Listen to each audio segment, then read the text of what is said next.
Guys, welcome back to a new DD Tech. Today we're changing the brake pads and bleeding the brakes on this Coogan e-bike. Because it's time, it's been at least a year since I last did it, the pads are worn out. Let's put it on the stand and get started. We're ready before we begin. We're definitely going to do a bit of cleaning here with our stuff, because otherwise it's hard to work. So let's grab a rag and clean these brakes a bit. They're dirty, full of worn out brake lining like today. Here, good old Daniel Rao is freezing. Let's make this clear. It's 2 degrees down here this morning and we're freezing. In fact, I'm wearing a jacket. Here it is, clean, shiny, more or less. Outside, a bit less inside. Now let's take a look at the names of the different parts of these brakes. Because we have a lot of parts like the caliper here, where inside there are the pads pushed by the pistons. Even further inside, there's the brake disc, the brake adapter, and at the front we have the brake master cylinder with our lever. And this, well, is the hose that carries the oil all the way down. A lot of things that can all break.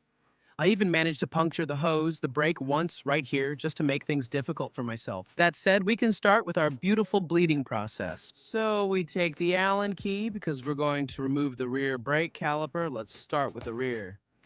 Today it's very easy. You unscrew these two Allen bolts.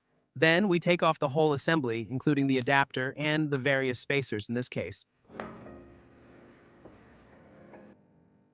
Here we can see that our beautiful brake pads are completely worn out because, as I said, I used them right up to the last minute. In fact, compared to the new ones, there's a big difference in height between the two. Now we can also see inside all the pistons, which are nice and dirty.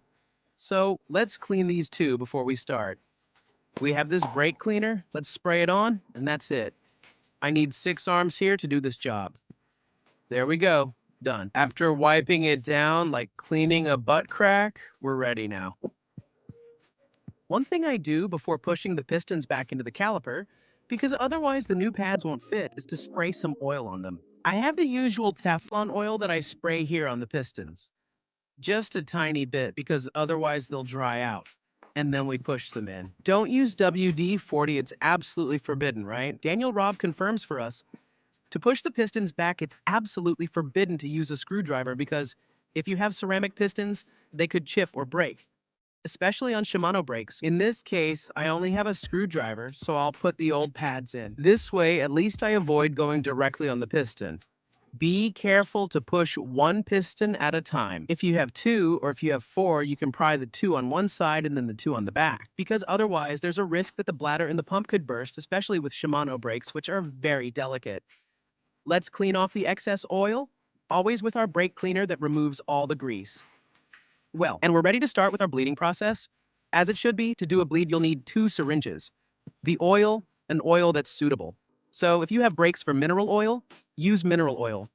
If you have Department of Transportation, use Department of Transportation oil. Department of Transportation is now rarely used, remaining on only a few brakes. Even SRAM uses mineral oil in their latest models. Let's start. So we fill the first syringe and attach it to the pump. Nice and full of air, just the way we like it. Enjoy your meal.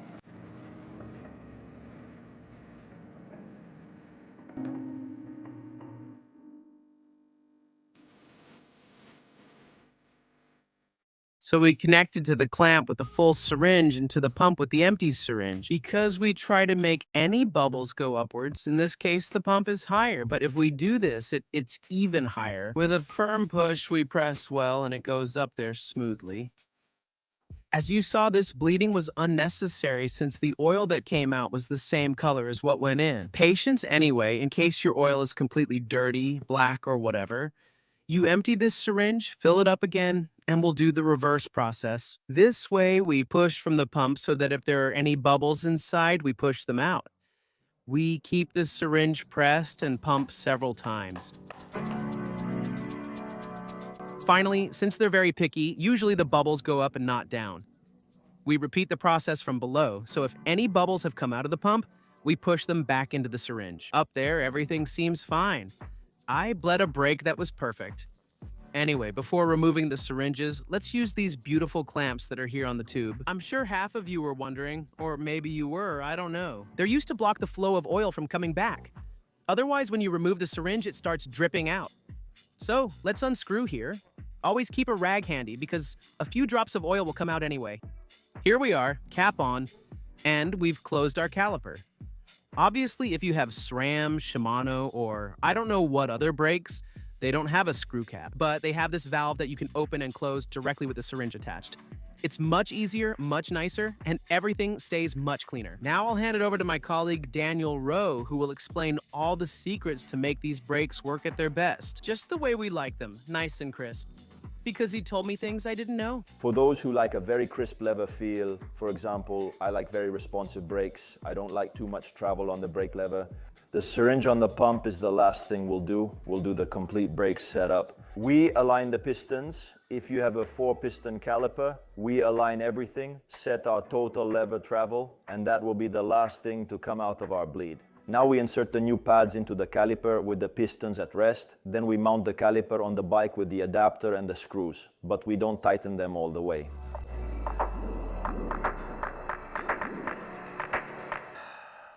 Damn, it's cold, we're freezing, guys. At this point, with the caliper mounted on the bike and the syringe still attached to the pump, not sure how tight you made it, let's go set the pistons. I like to put the pump in a horizontal position, about horizontal, so that we can completely fill the pump reservoir. Inside there's what's called a bladder membrane or diaphragm. The diaphragm is basically a rubber membrane inside the pump that expands and contracts. By adding oil or leaving oil inside the brake circuit, this way no air gets in. So, when the brake pads wear out and the pistons move closer, the volume in the pump reservoir decreases, sending all the fluid toward the caliper, so no air gets into the system. Now let's start pumping the lever. The first pumps will be empty and then it will start to get the right travel. Now, in this case, with new brake pads, the brake engages very easily. This, for example, is already a good feeling for the lever travel. This is a very responsive brake, which both Diego and I like. It's just perfect. In case you still don't like the feel of the lever, we will adjust the caliper, which is still not fully tightened. So let's start working with the pistons, tilting the caliper to one side, making the pistons come out evenly on both sides. In the case of a 4-piston caliper, it's very similar to a 2-piston caliper. We keep going until we get the feeling we like. Always keeping the syringe on the pump. Once we have the right feeling on the lever, we'll remove the syringe from the pump. Be careful here, because a lot of fluid will come out, since the bladder is still fully pressurized. Put a rag underneath to avoid making a mess on the floor. We collect any fluid that comes out of the reservoir. Quite a bit will come out, and then once we do this operation, we'll have a brake reservoir completely full of oil without any air bubbles. With the bladder in its resting position, because the bladder should never be under pressure, it should always be in its resting position. So that when the brake pads wear out and the pistons move closer together, some fluid will need to be put into the caliper. And the bladder starts to expand. That's the job the bladder or membrane or reservoir will do. All right, thanks to our Danilo who did all the hardest work, now it's my turn. To finish everything with the alignment of the caliper, this is very simple. We clamp it in front, squeeze the brake, and tighten the screws that are already almost in place. We just need to tighten them down. Perfect. And now let's check that the wheel spins. Let's check if there's a sliver of light passing between the pads. To be really meticulous, we need to use a light. We place it in front or underneath and check that there's a gap passing between the pad and the disc. In this case, I have it on the right side, but not on the left. So now I'm going to make some adjustments. I leave one screw in, move the caliper a bit, and tighten it again. It's already improved.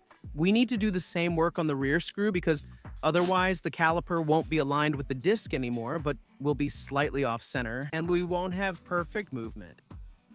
Now it fits perfectly perfect. I'd say at this point we've finished our rear brake pad change. Now we'll do the front one as well. But we won't show you that because it's the same thing. So this video ends here. I remind you that the tuna t-shirts are back. If you need them, you'll find the link to the shop in the description, where you'll also find other things you want. Support the guys' project and help them with their trips for next year. Buy the t-shirts, the sweatshirts, the hats. That way, with the proceeds, we'll give them the money to go on their trips. Ultra Zero. See you in the next video, which might be Christmas themed, since it'll be close to Christmas. Thanks to Danny Rowe. Say hi to her here. See you next time. Bye guys, see you next time. Awesome!